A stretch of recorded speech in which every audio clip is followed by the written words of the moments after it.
ఎంతో రుచిగా ఎంతో యమ్మీగా ఉండేటువంటి చికెన్ ఇన్స్టెంట్ పులావ్ రెసిపీని షేర్ చేస్తున్నానండి. మనం చికెన్ని ఉప్పు కారం మసాలాలు వేసుకుని ఫ్రై చేసుకుని పెట్టేసుకున్నాం అనుకోండి, ఎప్పుడు కావాలంటే అప్పుడు ఇన్స్టెంట్ గా చేసేసుకోవచ్చు అనమాట. గిన్నె పెట్టేసుకుని దాంట్లో 1.5 టేబుల్ స్పూన్ నూనె, 1 టేబుల్ స్పూన్ నెయ్యి వేసుకుని దాంట్లో హోల్ గరం మసాలా దినుసులు వీడియోలో చూపించినట్టుగా అన్ని వేసుకుని మనం ఫ్రై చేసుకుంటామండి. నాసు పువ్వు, మరాఠీ మొగ్గ, జాపత్రి, బిర్యానీ ఆకు, దాల్చిన చెక్క, ఇలాచి, లవంగాలు, తర్వాత చిన్న జాజికాయ ముక్క ఇవన్నీ వేసుకుని ఫ్రై అయిన తర్వాత దాంట్లోనే కొత్తిమీర వేసుకుంటాము. అది ఫ్రై అవుతుండగా పచ్చిమిర్చి చీలుకలు ఒక 5-6, ఒక చిన్న ఆనియన్ చీలుకలు వేసుకుని చక్కగా ఫ్రై అవనిస్తామండి. ఫ్రై అయిన తర్వాత దీంట్లో మనము 1 టీ స్పూన్ వరకు అల్లం వెల్లుల్లి పేస్ట్ ని యాడ్ చేసేసుకుంటాము. యాడ్ చేసుకున్న తర్వాత దీన్ని కూడా చక్కగా ఫ్రై అవనిస్తాం. మనము ఇలా ఫ్రై అవుతుండగా 10-20 జీడిపప్పు పలుకులు యాడ్ చేసుకుంటామండి. తర్వాత ఒక 2 టమాటాలు చీలికల్లో కట్ చేసుకుని యాడ్ చేసుకుంటాము. యాడ్ చేసుకున్న తర్వాత దీన్ని మొత్తం మిక్స్ చేసుకుని చక్కగా కొంచెం సేపు ఫ్రై అవనిస్తాం అనమాట. తర్వాత మనం ఆల్రెడీ ఫ్రై చేసుకుని పెట్టుకున్నటువంటి చికెన్ పీసెస్ ని యాడ్ చేసేస్తున్నాను.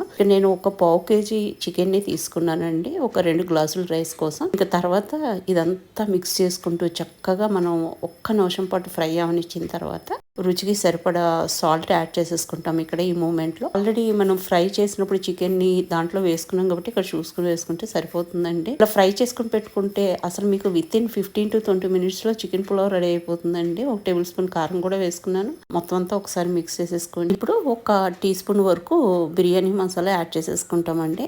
తర్వాత దాంట్లోనే కొంచెం పుదీనా, కొత్తిమీర కూడా యాడ్ చేసేసుకొని ఒకసారి మొత్తం అంతా మంచిగా మిక్స్ చేసేసుకుంటాం. మిక్స్ చేసుకున్న తర్వాత ఒక 15 minutes నుండి సోక్ చేసుకున్నటువంటి రైస్ ని ఇక్కడ యాడ్ చేసేసుకుంటామండి. నేను 2 గ్లాసెస్ ఆఫ్ రైస్ ని యాడ్ చేస్తున్నాను. అదే విధంగా చికెన్ స్టాక్ నేను ఇక్కడ యాడ్ చేసుకుంటున్నాను ఎసరు కింద. మీరు నార్మల్ వాటర్ కూడా యాడ్ చేసుకోవచ్చు. ఒకసారి కలుపుకున్న తర్వాత చికెన్ స్టాక్ ని 1:2 రేషియోలో యాడ్ చేస్తున్నానండి. రైస్ అంతటికి కూడా చాలా మంచి ఫ్లేవర్ ని ఇస్తుంది చికెన్ స్టాక్ అనేది. ఇప్పుడు ఇంకొంచెం పుదీనా, కొత్తిమీర వేసేసుకుని ఒకసారి మొత్తం అంతా మిక్స్ చేసుకుని ఒకసారి సీజనింగ్ చెక్ చేసుకోండి, సాల్ట్ అంతా సరిపోయిందా లేదా అనేది. ఒకవేళ తక్కువైందంటే మీరు ఈ మూమెంట్ లో యాడ్ చేసుకోవచ్చు. ఇంక ఇది రోలింగ్ బాయిలింగ్ వచ్చిన తర్వాత మూత పెట్టేసి ఎగ్జాక్ట్లీ 15 to 20 minutes వదిలేస్తామండి. ఆఫ్టర్ 15 minutes మనకి చక్కగా కుక్ అయిపోయింది అనమాట.